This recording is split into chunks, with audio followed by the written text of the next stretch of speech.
Então, quando agora Jacó está voltando, aqui é a angústia de Jacó. Isso aqui se refere a Israel. E como eu disse, reflete também o que vai acontecer com as virgens nécias.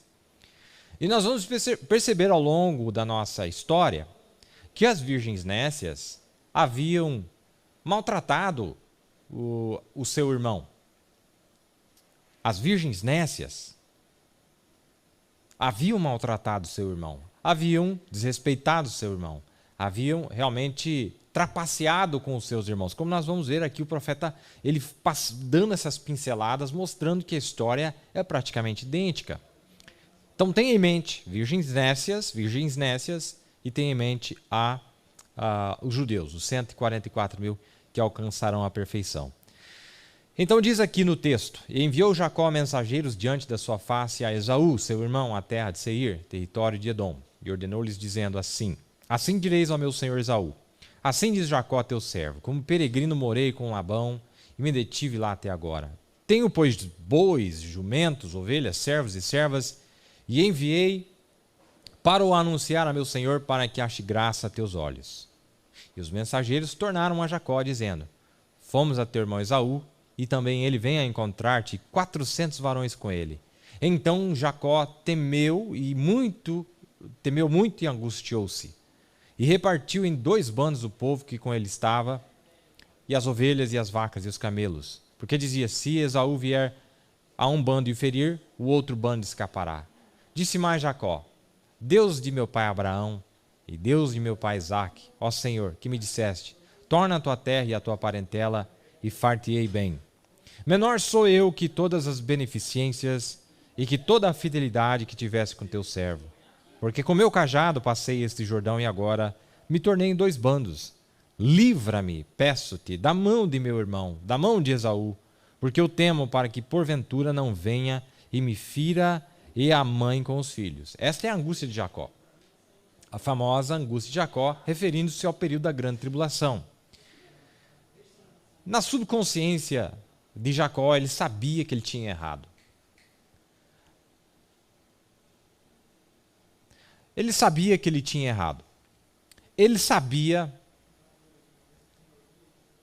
que ele tinha cometido um erro contra o seu irmão. Assim como os 144 mil judeus, quando esse grande aperto chegar, a grande tribulação, eles vão saber que eles fizeram, que eles maltrataram o seu irmão. Vocês entendem? Veja como a história é parecida. Lá nós temos, e eu vou ler aqui para vocês, como que os irmãos de José sabiam que na hora da fome, na hora do aperto, eles tinham feito coisa errada. Eles tinham trapaceado com o seu irmãozinho menor. E aqui, quando Jacó percebe que ele está em apuros, então na sua subconsciência, ele sabia que ele tinha errado com o seu irmão. E nós vamos perceber que as virgens nécias, quando caírem nesse grande aperto, elas vão, na sua subconsciência, saber que elas erraram com seus irmãos. Pois esses 2 grupos, eles estão entrelaçados, virgens nécias e as virgens sábias. E nós vamos descobrir que as virgens sábias não maltratam as virgens nécias. Nós vamos descobrir que as virgens sábias não perseguem as virgens nécias. Mas nós vamos descobrir que as virgens nécias perseguem e maltratam as virgens sábias. Nós vamos descobrir que Ló era o perseguidor contra Abraão e seus homens. Nós vamos descobrir isto ao longo da história. E nós vamos ver que todos esses personagens têm um problema em comum. Tudo está ligado ao dinheiro. Tudo está ligado a uma questão financeira. A maioria dos problemas que nós vemos no mundo hoje estão relacionadas a dinheiro. É o amor ao dinheiro. A raiz de todos os males. Não é? O amor ao dinheiro. Avarentos. Não é? Disse o profeta que Ló foi para Sodoma por causa de dinheiro, estava de olho grande em cima das rendas que ele podia obter em Sodoma. E nós vemos que as igrejas denominacionais estão caindo num grande laço hoje, justamente por causa do dinheiro. nós vamos ver que os judeus vão cair em um grande laço justamente por causa de dinheiro. E é irônico que na hora do aperto, Jacó quis esfregar dinheiro na cara do irmão dele. Falou, eu vou resolver isso aqui com o dinheiro que eu tenho. Mas nesta hora não vai funcionar. Pode ter o dinheiro que for, não vai resolver o problema. Pode ter o sucesso que tiver, profissional, comercial, não vai funcionar. Nesta hora, nada disso vai funcionar. Não é? Então, é um quadro muito dramático. Então eu li aqui para vocês o texto, ele fez uma oração, ele disse, Senhor, me livra da mão de meu irmão. Ele estava desesperado, ele estava angustioso, angustiado, não é? Estava muito angustiado, porque ele sabia que ele estava correndo risco de vida. E nos selos o profeta chega a dizer que os judeus são eles que vão se aproximar de Roma fazendo aquela proposta do dinheiro. É eles que vão oferecer o controle que eles têm sobre as ações, sobre os títulos, etc., em troca de uma segurança, pois o medo, o pavor tomará conta deles naquele tempo. O profeta chega a dizer em algum lugar que é eles quem vão se aproximar de Roma, e não o contrário. E nós vimos aqui que a resposta de Esaú foi justamente essa. O que eu quero com isso aqui? Eu tenho também, eu tenho mais do que você. Não quero dinheiro. Porque muitas vezes, meus amados irmãos, o dinheiro funciona. Mas muitas vezes ele não funciona, como no caso dos gibeonitas, que Davi foi perguntar para eles, porque estava tendo uma maldição na terra, uma seca, e Davi perguntou a eles, falou, quanto que vocês querem? Me fala o valor, eu faço um cheque aqui para vocês, eu dou as fortunas, eu pago para vocês, eu reparo, eu compenso, eu vou compensar a perda que vocês tiveram. E eles disseram, não é assim, Davi. Nós não estamos interessados em dinheiro, nós queremos ver cabeças rolando. E eles pediram, creio que foi 7 cabeças da descendência da casa de Saul para que se reparasse o dano. Então o dinheiro não resolveu. Há questões neste mundo, meus amigos, que o dinheiro não resolve. Que o interesse da pessoa não é dinheiro, não é monetário. O reparo que ela quer não é por dinheiro, mas o reparo que ela quer é de sangue. Então o profeta cita isso e eu achei muito interessante no 6º selo. Agora notem, novamente, também quando esses judeus, vou lhes dar outro símbolo para que vocês percebam que são judeus aqui agora, do lado de cá do rapto, quer dizer, depois do rapto, depois que o rapto acontecer. Observe o que acontece, também está simbolizado. Não vamos tomar tempo para fazer isso, porque vamos ficar sem tempo aqui. Também é simbolizado naquilo que é chamado de a angústia de Jacó. Agora vejam, esses judeus, ele estava falando do 6º selo. Ele falou, eu quero falar do 6º selo, explicar para vocês como é que se discorre, como é que acontece, pegando o texto da angústia de Jacó, aqui no parágrafo 244.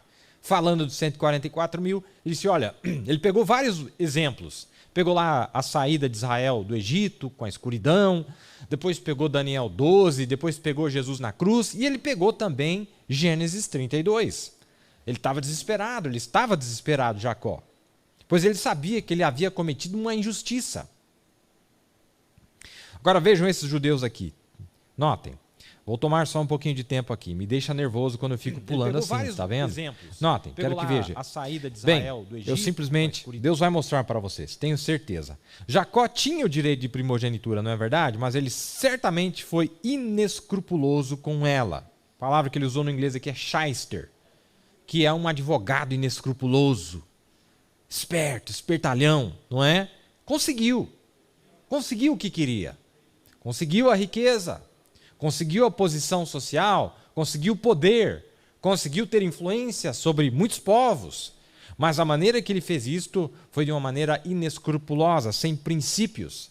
E nós estamos nesse ano 2020, nós estamos vendo as atitudes, a vida das pessoas, nós estamos vendo tudo o que está acontecendo.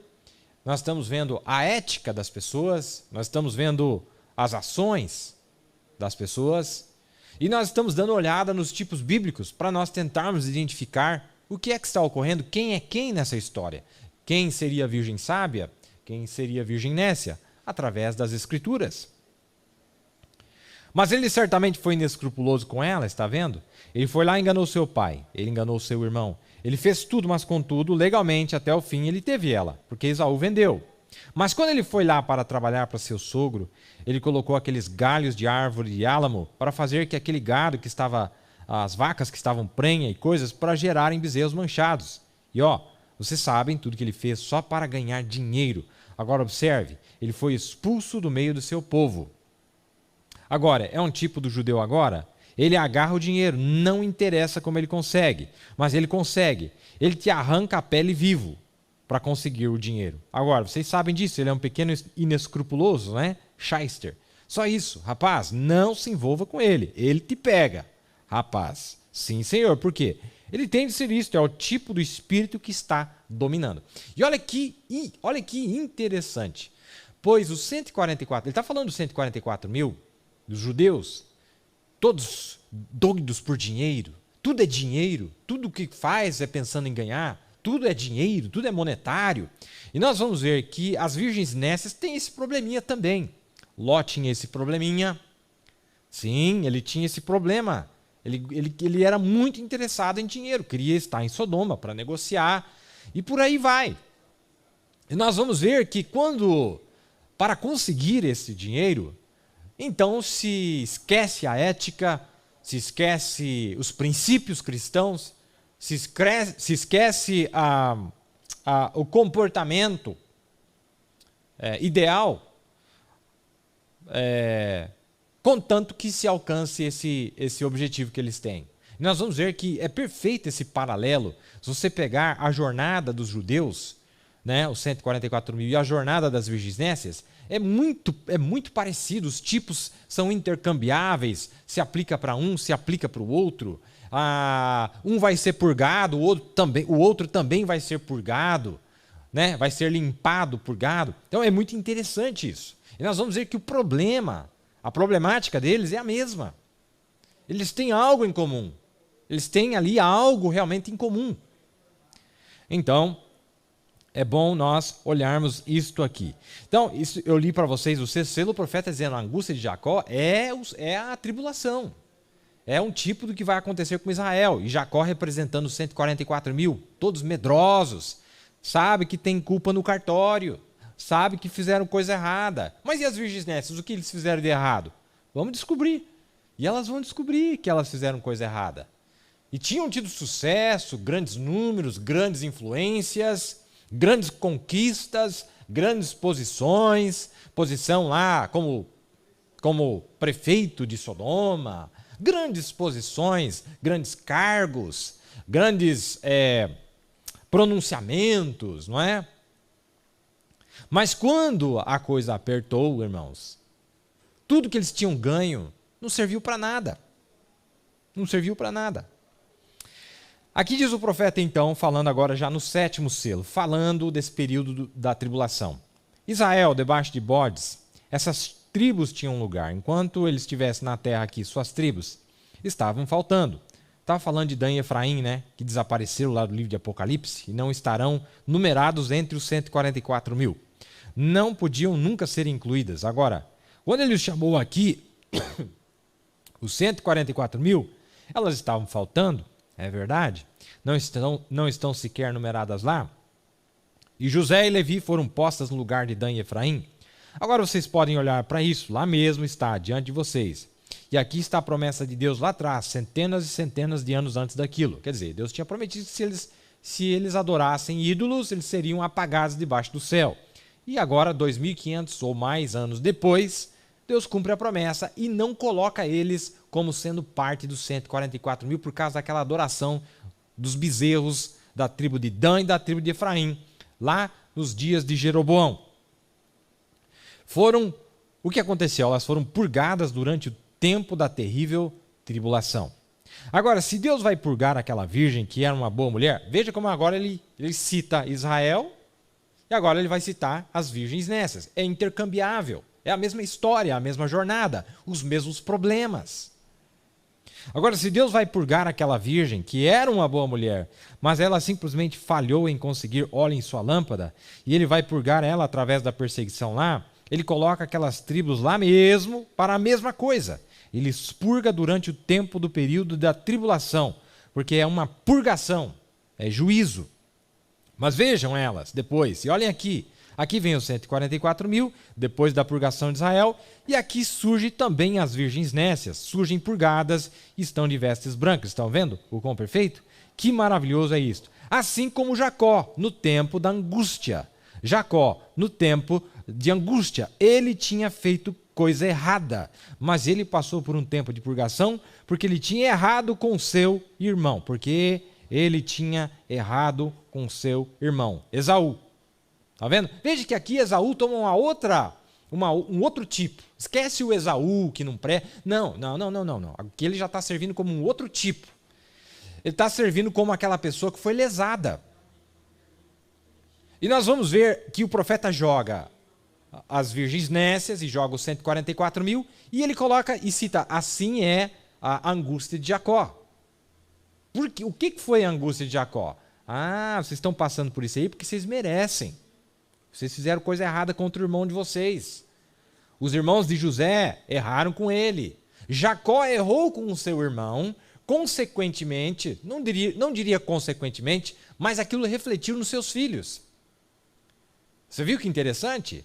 Jacó tinha sido injusto com o seu irmão, agora os seus filhos estavam sendo injustos com o seu filho, que ele mais amava. Olha que coisa. Que coisa, né?